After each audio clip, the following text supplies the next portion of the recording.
একজন আশিক রাসূল এলমুদ্দিন, ওর নাম হলো এলমুদ্দিন কাঠমিস্ত্রি।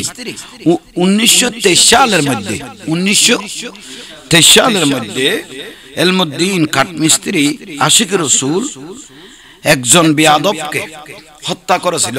ও প্রকাশক রাসফাল বই লিখেছিল রঙ্গিলা রসুল, নাউজুবিল্লাহ মিন জালিম, রঙ্গিলা রসুল এটা বই লিখেছিল। তো আশিক রসুল 1923 সালে কাঠমিস্ত্রি এলমুদ্দিন আমার রসুলের কত প্রেম ভালোবাসা আশিক রসুল তার ভিতর ছিল। এই রঙ্গিলা রসুল এই রাসপাল যখন লেখলো তখন ওকে দেরি করে নাই, ওর খবর নিতে লাগলো। এলমুদ্দিন খবর নিতে নিতে এই কাঠমিস্ত্রি ওর জায়গা পেয়ে গেল। শেষ পর্যায়ে ওকে চাকু বের করে কতল করে ফেললেন। তখন গোটা দেশ তুলকালাম হয়ে গেল। এলমুদ্দিনকে গ্রেপ্তার করা হলো। রাসপালকে মারার জন্য গোটা আগাগোড়া দেশ ইন্ডিয়ার মধ্যে একটা তুলপাল হয়ে গেল।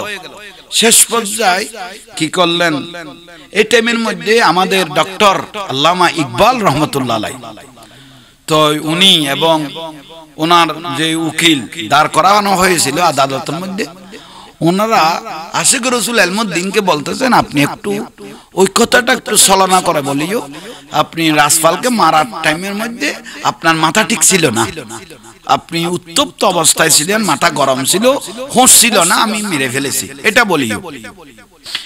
কিন্তু উনি আদালতে গিয়ে কাঠগড়ায় দাঁড়িয়ে বলতেছেন আমার মাথার হোশ আকল সবগুলো কি ছিল, ঠিক ছিল।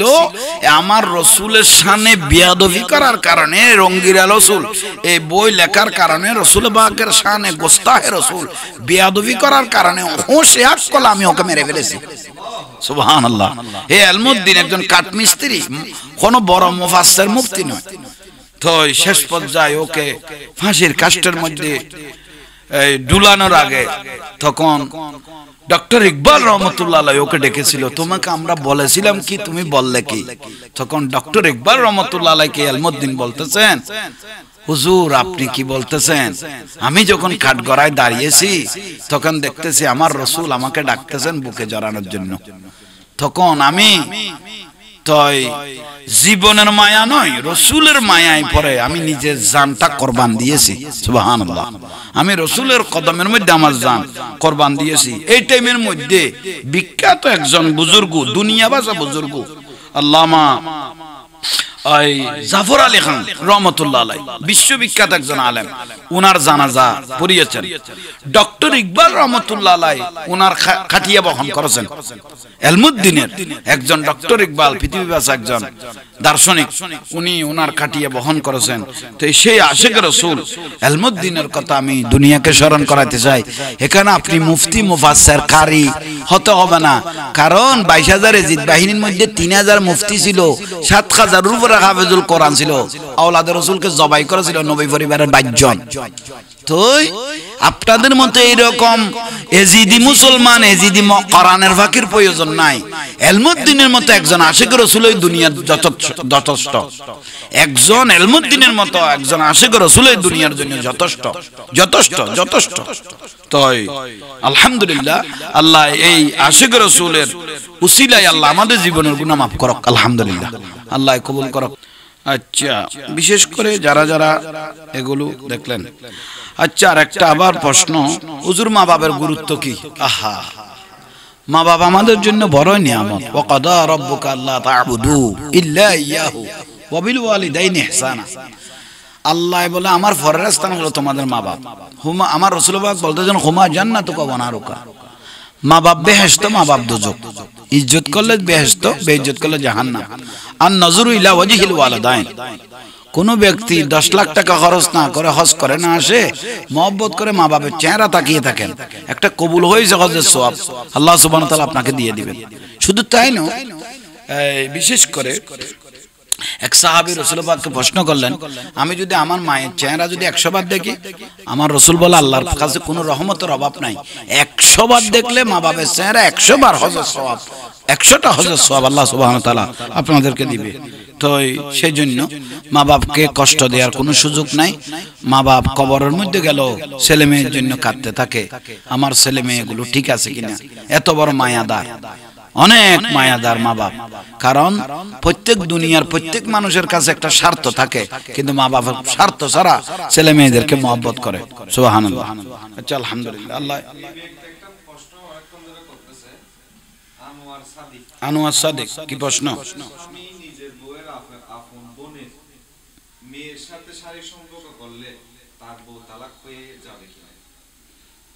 অবশ্যই এটা জটিল বিষয়। আসলে এটা এক নম্বর বিষয় হলো বউয়ের সাথে, বউকে বাদ দিয়ে শালীর সাথে যে এই যে খারাপ জানা করলো, ওকে দৌড়া মারা ওয়াজিব। ইসলামিক আইন থাকলে ওকে কতল করা ফরজ হয়ে গেছে। কারণ তো ও বড় একটা মস্ত বড় পাপ করেছে। এই পাপের কারণে ওই বউর জন্য অনেক ক্ষতি হয়েছে। এটা বড় মারাত্মক। দৌড়া মারা যেখানে ওয়াজিব হয়ে গেছে, মারতে মারতে মেরে ফেলা, তো সেখানে আর কি বলবো, এটা শরীয়তের ফতোয়া। আলহামদুলিল্লাহ, আব্দুল হালিম আবুধাবি থেকে দেখতেছে। আল্লাহ আপনাকেও সেখানে সহি সালামতে সুন্দরভাবে রাখুক, আমিন। দোয়া করতেছি আল্লাহ এই দীর্ঘক্ষণ আমরা এই লাইভ করতেছি ব্যস্ত টাইমের মধ্যে আপনাদের। তো আরো মিডিয়া এশারের পরে আসবে, তো আমরা এক একজনকে এক একটা দিতেছি। আর একজন প্রশ্ন করেছেন, হুজুর রাসূল পাককে কখন সৃষ্টি করা হয়েছে? গুরুত্বপূর্ণ প্রশ্ন। রাসূল পাককে কখন সৃষ্টি করা হয়েছে? রাসূল পাককে কুনতু নবিয়্যান বাইনাল মাই ওয়াত তিন। সুবহানাল্লাহ।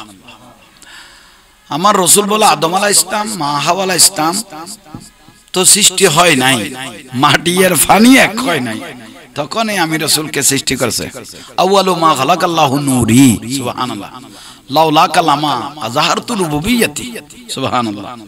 তো সেই জন্য আমার রাসূল পাক এটা সৃষ্টির প্রথম, ইনশাআল্লাহ কুল কায়নাত। আমার রাসূল নিজেই বলেছেন, আনা নূর মিন নূরিল্লাহ ওয়া কুল্লু শাইইন মিন নূরি। আমাকে তো সৃষ্টি করেছেন নূর দিয়ে, আমার নূর দিয়ে গোটা কুল কায়নাতকে আল্লাহ সুবহানাহু ওয়া তাআলা সৃষ্টি করেছেন। সুবহানাল্লাহ। অনেক গুরুত্বপূর্ণ একটা বিষয়। হুজুর যাকাত ফিতরা সম্বন্ধে কিছু বলেন। যে ব্যক্তি যাকাত এবং সদকায়ে ফিতর আদায় করবে না, তার রোজা আসমানের নিচে লটকে থাকবে। এটা হলো মূল ফতোয়া। যাকাত ফিতরা যে ব্যক্তি আদায় করবে না, তার রোজা আসমানের নিচে লটকে থাকবে। এটা হলো মূল ব্যক্তি। আপনারা যাকাত আদায় করবেন। যাকাতের জন্য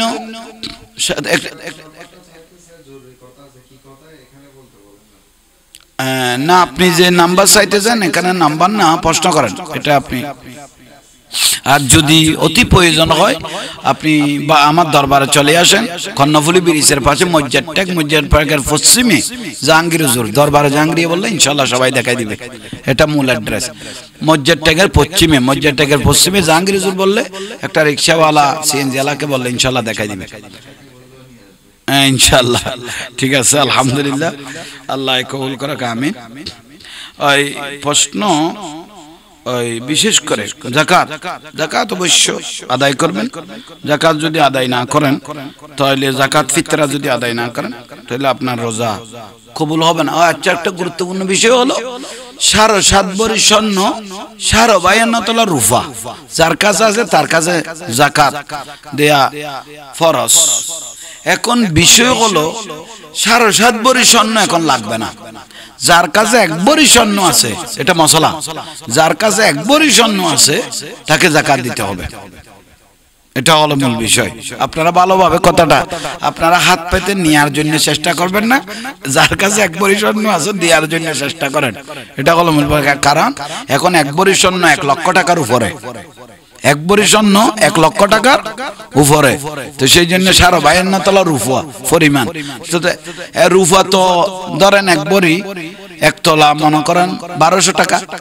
তো 52 তোলা তো 1 লক্ষ টাকা হয় না। তো যদি এর পরিমাণ তো আপনার 1 ভরি স্বর্ণ আছে, তো আপনাকে যাকাত দিতে হবে। এটা হলো মূল বিষয়। তো তো আল্লাহ বুঝা শোনার আমল করার তৌফিক দাও। আর একজন ভাই প্রশ্ন করেছেন রমজান মাসে ড্রপ দেওয়া যাবে কিনা নাকে খানে। আপনি রমজান মাসে খানের মধ্যে দিলে 1 ফোঁটা দেন, 1 ফোঁটা, কিন্তু নাকের মধ্যে অতিরিক্ত ডরব যদি দেন নাকের সাথে ডাইরেক্ট খাদ্য নালীর সাথে সম্পর্ক, রোজা ভাঙার সম্ভাবনা আছে। এটা হলো বিষয়। আর একজন বলতেছেন হুজুর সালাতুত তাসবিহ সম্বন্ধে, নামাজ সম্বন্ধে কিছু বলেন। হ্যাঁ, সালাতুত তাসবিহ সম্বন্ধে আছে। সালাতুত তাসবিহ কোরআন হাদিস শরীফের মধ্যে আছে, ফজিলত পূর্ণ 4 রাকাত নামাজ 300 বার তাসবিহ পড়তে হয়, 1 রাকাতে 75 বার, 1 রাকাতে 75 বার। তো সুবহানাল্লাহি ওয়ালহামদুলিল্লাহ ওয়া লা ইলাহা ইল্লাল্লাহ আল্লাহু আকবার, এটা পরে পরে সালাতুত তাসবিহ এটা পড়বেন। এটা ফজিলত, কোনো অসুবিধা নেই। অনেক বাতিলরা এটা ডাইরেক্ট বেদাত বলে, কারণ ওরা তো শুধু বেদাত পার্টি, ওদের শব্দ 3টা, বেদা, শিরিক, হারাম। বেদা, শিরিক, হারাম, এই 3টা যারা আর নাই, যেটা জিজ্ঞেস করবেন আল্লাহ বুঝার আমল করার তৌফিক দাও, আমিন। আচ্ছা, আরেকজন বলতেছেন 7 দিনে প্যাকেজে তারাবি পড়ে, এটা কি রকম? হ্যাঁ, 7 দিনের প্যাকেজে তারাবি, এটা কি রকম? এটা আসলে একটা গুরুত্বপূর্ণ বিষয়। ইয়ারে ফরছেন এটা আমার জানা নাই। 7 দিনে যে তারাবি ফরছেন এটা কত গিয়ারে যে খতম আদায় করেছেন এটা জানা নাই। কারণ এটা এত জবর করে, জুলুম করে কেন তারাবি পড়বেন? কি মার্কেটে আমাদেরকে শুষে খাওয়ার জন্য তারা বিশেষ করে জাতি 18 কোটি মানুষকে শুষে খাওয়ার জন্য 7 দিনের তারাবির কন্ট্রাক্ট নিলেন? আস্তাগফিরুল্লাহ। মুসল্লিগুলো বলে আমরা ব্যবসায়ী মানি, তারা বিশেষ করে আর তো তারাবি আর পড়বে না, গোটা মাঠ চলে যাবে। এই এখন শুধু আমাদেরকে শাসার জন্য তারা 7 দিনে যুদ্ধ করে কত গিয়ারে ভরেছে ওরাই জানে। তো আমাদেরকে শাসার জন্য তারা তারপরে ক্যাশের মধ্যে বসবে। আল্লাহ এগুলো থেকে হেফাজত করুক, আমিন।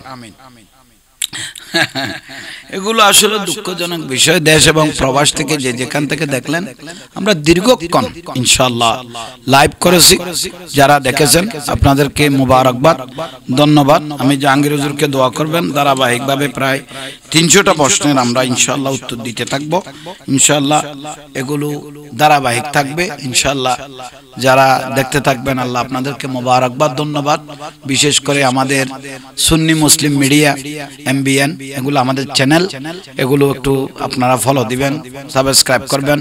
এবং চলমান বাংলাদেশে কোনো বাতিল যদি কিছু বলে সঙ্গে সঙ্গে আমরা লাইভের মধ্যে সেগুলো জবাব দিতে থাকবো ইনশাআল্লাহ। এটা আমাদের প্রতিজ্ঞা।